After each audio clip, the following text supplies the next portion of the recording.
Around the year 1200 AD, the medieval Arab traveler and scholar Abd al-Latif al-Baghdadi departed from his hometown of Baghdad and set out on a journey of exploration. As a young man, al-Baghdadi had studied law, medicine, and philosophy, and was inspired by the works of classical philosophers, in particular, Aristotle. At the turn of the 13th century, al-Baghdadi embarked on a series of journeys that would take him to many of the great cities in the region. He traveled to Mosul, to Jerusalem, Damascus, and Aleppo, and eventually, around the year 124, his journey took him across the Sinai Desert to the banks of the Nile. On his travels, al-Baghdadi wrote a book that was part travel account and part philosophy, entitled The Book of Edification and Admonition.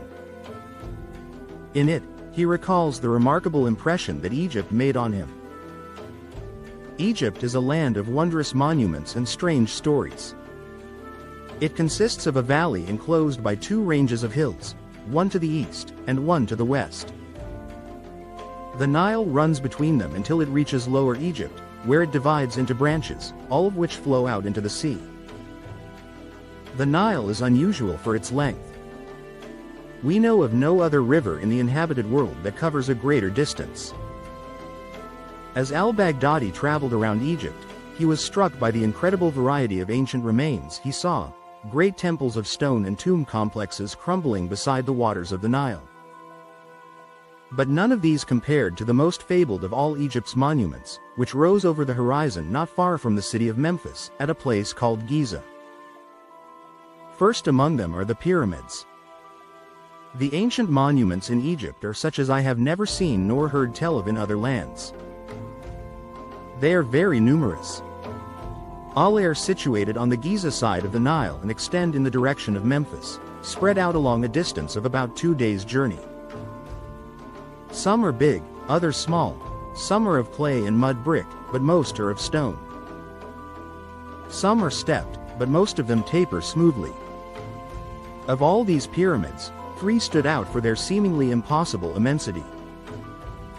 Turning to the pyramids that everyone talks about, points at, and characterizes in terms of their sheer size, there are 3 laid out in a straight line at Giza. 2 of them are particularly enormous, and it is with these 2 that the poets have been infatuated. The spectacle is so awe-inspiring that your sight will falter as you try to take it all in. Al-Baghdadi wrote accounts of the local people who lived close to these vast remains.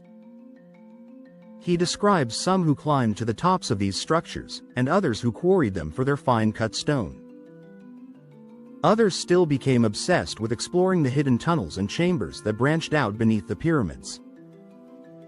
In one of the Great Pyramids, there is an opening that allows people to gain entry. It leads them into narrow corridors, labyrinthine passageways, well-260s shafts, pitfalls, and other such features, as appear in the accounts of those who venture inside and explore the innermost parts. Many people, obsessed by the pyramid and filled with fanciful ideas about it, are inspired to penetrate its depths, but they always end up at some place beyond which they cannot go. They spoke of how the pyramid was full of bats, and how these bats grow to the size of pigeons. There are inscriptions on the stones, written in the ancient characters that no one understands. In the entire land of Egypt, I have never found a single person who so much has claimed to have heard of anyone who knew how to read them. He even seems to have visited the Sphinx nearby, which was then buried up to its neck in the sands. Also, by the 3 pyramids, at a distance from them of rather more than a bow shot, the likeness of a most enormous head and neck protrudes from the ground. The people call it Old Father Dread, and assert that its body is buried in the ground. The face is handsomely, indeed admirably portrayed, with a touch of elegance and beauty about the features, as if a smile were playing across them. Above all, al-Baghdadi was impressed by the mastery of engineering it must have required to build such constructions and to have them survive for such a stretch of time. The construction of the pyramids was carried out according to a methodology remarkable in respect both to design and to precision of execution. This is what has enabled the pyramids to endure time's passing eras, or rather, it is meant that time itself has had to endure the era of the pyramids. Noble intellects gave the pyramids their all. Pure minds exhausted their every effort for their sake. Enlightened souls outpoured their loftiest capabilities on their design, to stand as exemplars that are the pinnacle of the possible. Because of this, they all but speak aloud of their builders, telling us what sort of folk they were, giving voice to their intellects, relating the stories of their lives and times.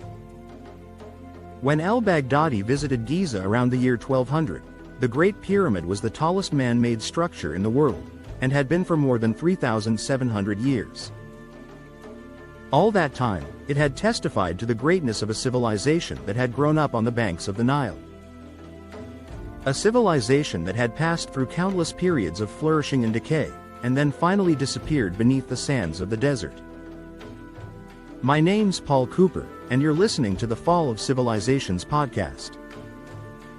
Each episode, I look at a civilization of the past that rose to tell the story of one of the most iconic cultures ever produced by humankind, the civilizations of Egypt's Nile Valley. I want to show how this series of related societies grew up in the floodplains of their great river, and built some of the most enduring and recognizable structures in the world. I want to tell the story of how they rose, how they endured, and how they finally faded from history altogether. The story of Egypt is one of the greatest and longest epics in all of history.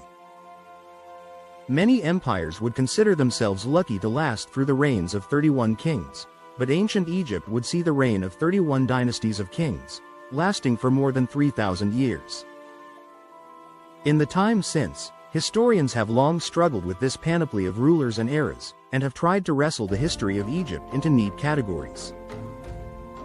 They typically split its history into three sets of dynasties, commonly known as the Old Kingdom, the Middle Kingdom, and the New Kingdom. Between these are a number of intermediate periods when the central power of its kings failed and the land divided. Throughout this history, Egypt's empire would ebb and flow, just like the great river that gave it life. That river was the greatest watercourse of the entire Afro-Eurasian landmass, the River Nile. Next to the Amazon River, the Nile is either the longest or second longest river on Earth. It runs for 6,800 kilometers, or around a sixth of the way around the Earth, and its drainage basin covers a tenth of the entire landmass of Africa. Egypt itself has an extremely arid climate, and its inland territories experience virtually no rainfall. If geography had been only a little different and Lake Victoria had not begun to drain westwards, we can only imagine how differently history might have gone. For at least the last 5,000 years, every blade of grass and every tree in the Nile Valley, every animal and every person to ever live, every priest and every king, owes their existence solely to this river. Human presence in Egypt is among the oldest in the world. After evolving in the region of East Africa, modern humans migrated primarily along this. Every tree in the Nile Valley, every animal and every person to ever live, every priest and every king, owes their existence solely to this river. Human presence in Egypt is among the oldest in the world. After evolving in the region of East Africa, modern humans migrated primarily along this corridor, and from there spread to the rest of the world. The Nile is, in a sense, the highway down which all of humanity has once passed. As one of our first stops along our great journey, Egypt is home to human remains of astonishing antiquity. Stone tools worked by archaic periods that have occurred over the last millions of years.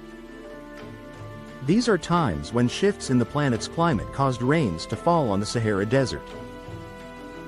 During these periods, the desert bloomed into a verdant grassland, home to animals and people, and when the period ended, the grasses would die, the animals would leave, and the sands would return. It's thought that this cycle has occurred more than 200 times since the desert first formed 8 million years ago. The earliest peoples in this region lived by hunting and fishing, and left